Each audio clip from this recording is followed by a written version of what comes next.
Hello students, myself Mrs. Zadge SR from HM College Karad. We are learning the chapter that is biodiversity conservation and environmental issues. From that environmental issues, we are studying different environmental issues related to getting disturbance in the environment. We have seen in last lecture that is greenhouse effect and global warming. What does greenhouse gases effect and how the earth's temperature is rising and it causes global warming and what are the different causes of global warming. Now another one environmental issue related to this topic, that is ozone depletion. You know the name ozone and you are also knowing that there is ozone hole formed in Antarctica region. But what are the details of this ozone gas and how this ozone gas is very helpful to earth and the different animals and human being which is present on the earth, and what is the role of ozone to maintain the environmental conditions on this earth. That is we are going to see here in today's lecture. So our point of discussion of today's lecture is the ozone depletion. Now first of all we have to see here how the ozone is formed and what is the chemical formula of this ozone. As you know, ozone is form of oxygen and it contains 3 atoms of oxygen. 3 atoms of oxygen and there is formation of O3 and this O3 is called as a ozone. So here 3 atoms of oxygen are getting together to form the ozone gas, and our Earth's atmosphere is having different layers on it. So in which layer this ozone is present? The layer ozone, the layer of atmosphere that is known as stratosphere, in which this ozone layer is present. So here we can draw a simple diagram to show the ozone. Here this is the earth. As you know, this is the earth, and above the earth there is atmospheric condition, and this layer we can call as a stratosphere, in which ozone molecules are present, and here is the sun. We can call here sun, and from sun different radiations are coming towards the earth. And what does this ozone do? This ozone is here absorption of UV light. This ozone is functioning for absorption of UV light because this UV light is very harmful to all the living beings which are present on the earth. These UV radiations are having very harmful effect. They are directly breaking the bond which is present in between the DNA molecule and the protein molecules which are present in our body or in plants or in animals. So here very harmful effect of these UV rays. These are very injurious to human being and all the other animals because they are breaking the structure of DNA and protein, and therefore this ozone is very much useful to this earth for protecting different types of organisms from the UV rays. So here we can see how this ozone is formed in the atmosphere, and that is the layer here present. We can see in stratosphere how ozone is formed. Here we can see the ozone is formed and it is also getting broken down. So here dissociation of ozone and regeneration of ozone takes place in the stratosphere. So here in stratosphere dissociation and regeneration of O3 takes place by action of UV rays. So this this reaction is taking place in the stratosphere by the action of UV rays. What is the reaction? Here we can see this is the ozone and it is getting converted into O2 plus O.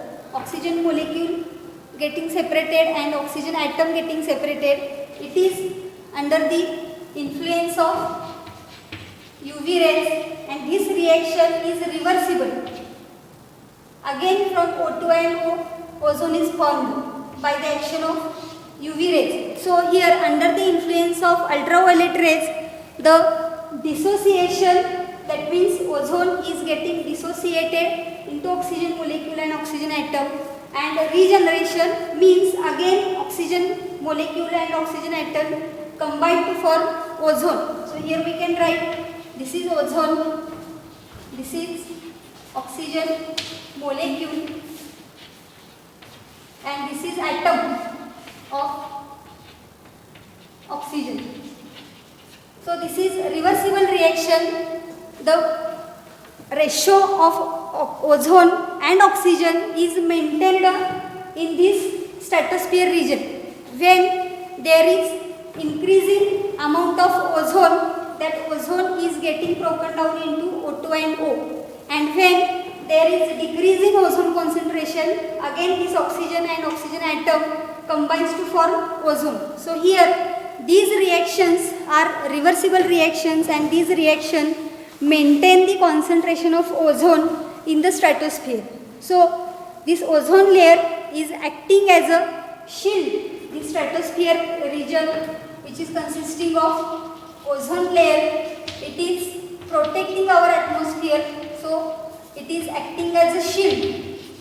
Here we can see this ozone layer is acting as a shield and which absorbs the UV rays which are coming from the sun, and they are protecting the life which is present on this earth, and therefore this ozone layer is very much helpful and very much important to maintain the environment which is present on this earth. And therefore we can see here the ozone is playing very much important role for the maintenance of the different ecosystems which are present on the earth. And hence when this ozone layer becomes thin, means suppose the ozone gas which is present in this atmosphere, that is in this layer, stratosphere, if suppose this layer is thickened, means suppose original layer is present in this condition and suppose somewhere this layer becomes thin, means only this much layer is present. What we can say, the ozone layer size is here very thin and this is very thick. So this thickness of ozone layer can be measured. There is a unit which is used to measure the ozone layer which is present in the stratosphere of the earth, and that ozone layer's thickness can be measured. Thickness of O3 layer is measured in Dobson unit, du. So this is also you remember that the thickness of O3 layer is measured in Dobson unit du, and you can see in Antarctica region this ozone layer is almost lost. This region is almost lost, means there is no ozone. This much layer and this much layer, and it is empty, and this empty region is called as the ozone hole, and this ozone hole is present in Antarctica region.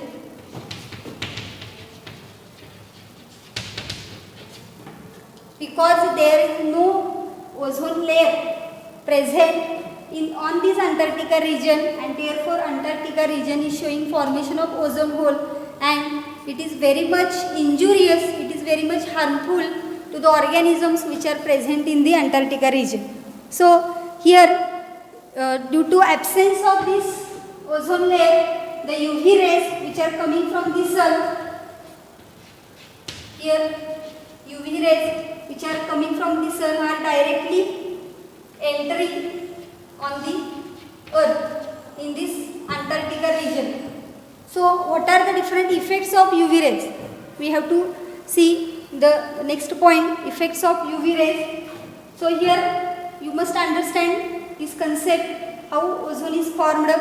The measuring unit of this ozone layer is Dobson unit.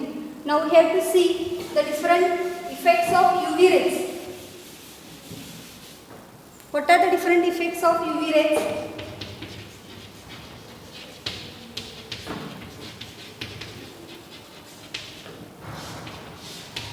So the UV radiations are of different types, UVA, UVB. From that, UVB rays which are having the wavelength between 280 nanometer, between 280 to 322 nanometer wavelength. Here, these are very harmful to all the living organisms, and these are causing damage to DNA and mutation. These are affecting DNA damage and mutation. This is the first effect. Then it is also causing different types of skin cancers, skin damage. And when these radiations are directly on our eyes, the cornea may get damaged. So here, in case of eyes, cornea damage causes snow blindness and cataract.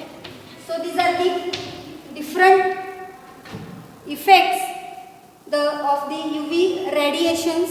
If the ozone is not present, the UV rays are directly coming on the earth, and these UVB rays between 280 to 322 wavelength causing these harmful effects.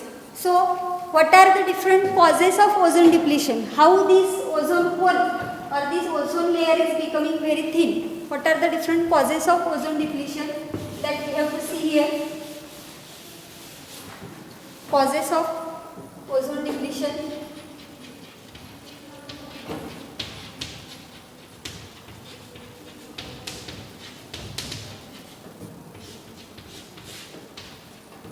So here the main cause of this ozone layer disturbance is there are some ozone degrading substances which are present in our air, and these different substances are called as CFCs, that is chlorofluorocarbons,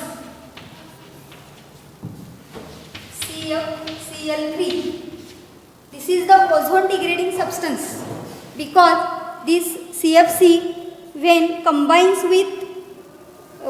in air, this CFCl3 releases chloride ion, and these chloride ions are combining with ozone molecule, and there is disintegration of this ozone molecule into oxygen molecule and oxygen atom, and by increasing ozone molecule degradation, there is a degradation in ozone layer. What are those reactions we have to see here?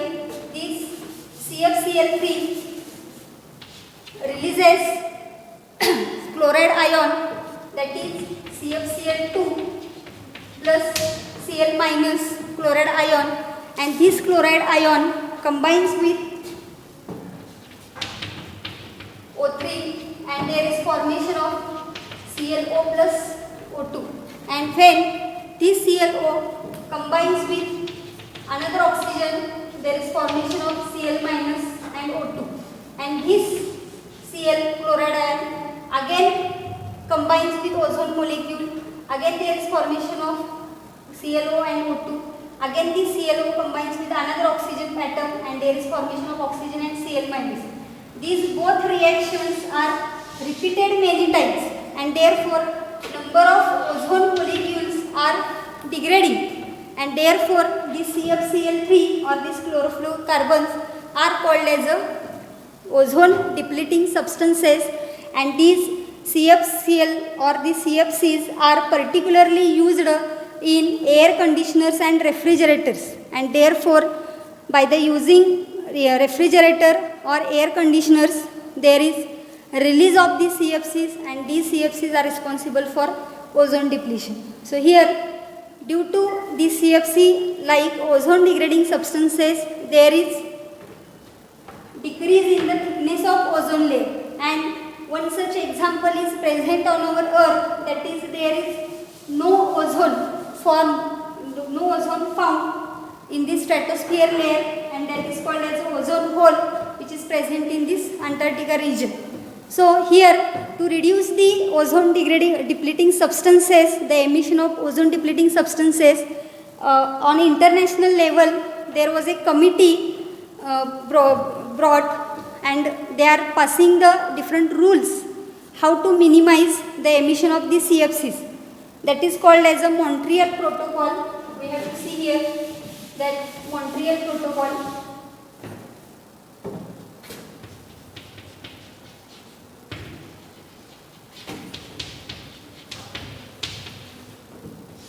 This Montreal Protocol was conducted at Montreal in Canada 1987. In 1987 in Canada, the Montreal city, there was a protocol which is given by this committee, that is called as a Montreal Protocol, to control the emission of ozone depleting substances and to reduce the ozone depletion. This protocol was given in 1987, and later on many other countries which are in developing condition or developed condition, all these countries are taking participation in this protocol to reduce the ozone degrading substances. So here the point completed, ozone depletion, how the ozone is formed, how this ozone depletion is taking place, and what are the different effects of these UV rays, and this Montreal Protocol. Next point of our discussion is the deforestation. Very simple point. It is also related to our environment, because as you know, now day by day there is decrease in forest area. So what are the different causes of this deforestation? What are the effects that we have to see in this point? Deforestation means conversion of forest area into non-forest area. Conversion of forest area into non-forest area. Very simple definition. Deforestation means conversion of forest area into non-forest area. Now day by day the forest area is decreasing. You can see about 40% forests are lost in tropics. 40% lost in tropics region and 1% lost in temperate region. So by different factors deforestation is taking place. About 40% forests are lost in the tropical region and 1% forests are lost in temperate region. In India, at the starting of 20th century, there is 30% land covered with the forest area. But at the end of 20th century, this forest area is decreased up to 19.4%. So how much loss of this forest area is done by this process, deforestation? And when the National Forest Policy surveyed in 1988 in India, they recommend that there are about 33% forest area in plains and 67% for hilly region. So what are the different factors or the causes for this deforestation? First of all, we have to see here there is conversion of forest land into the agricultural land to get the different demands which are required by the growing human population. As you know, day by day human population is growing on. Therefore, the food and different types of crop yields are needed by this growing human population, and therefore agricultural land should be increased. And to increase the agricultural yield, the forest area is getting converted into agricultural land. So this is the first cause. Then cutting of trees for timber, firewood, or for different types of construction, there is deforestation taking place. Then here one new technique is formed, that is called as a slash and burn agriculture. This is the main cause, slash and burn agriculture. It is also called as jhum cultivation, which is the main cause of the deforestation in northeast India. In northeast India, we can see the people which are living in this northeast India region, they are cut down the trees which are present in the forest, and they are burning the plant remains. Means they are cutting the trees which are present in the forest and they burning the plant remains, and the ash which is formed after the burning of plant, that ash is used as a fertilizer for the crop field, and that land is used for the farming and cattle grazing. That process is called as a slash and burn agriculture or jhum cultivation. So what are the different effects of this deforestation? As you see, when the forests are decreasing, that means the number of trees are decreasing, there is increase in CO2 concentration in the atmosphere, and CO2 is main the greenhouse gas present in our atmosphere, and therefore it is responsible for greenhouse effect and global warming. Secondly, by the deforestation there is a loss of biodiversity, and due to loss of biodiversity, the habitat destruction taking place by this deforestation, and number of habitat of the different animals is getting disrupted, and therefore loss of biodiversity has been happening due to this deforestation. Then soil erosion is taking place because the roots of plants are collecting the soil, and they are maintaining the soil which is present under the land. But when you are uprooted the plants, the soil getting free, and that soil erosion takes place due to this deforestation. And after some time there is desertification taking place due to this deforestation, because when you are cutting the forest, the rainfall is also going on decreasing, and due to low rainfall, no formation of plants, and the land will be becoming desert. So here are the different effects of this deforestation that we have studied. It is very simple point. You have to understand what is meant by deforestation, that is conversion of forest area into non-forest area, and the method which is used for this deforestation by some people which are present in northeast India, that is jhum cultivation. These 2 points are very much important. Others are very general points that you have know already from your childhood. So in today's lecture we have completed these 2 points, ozone depletion and deforestation. Remaining last point that we will discuss in the next lecture. Thank you.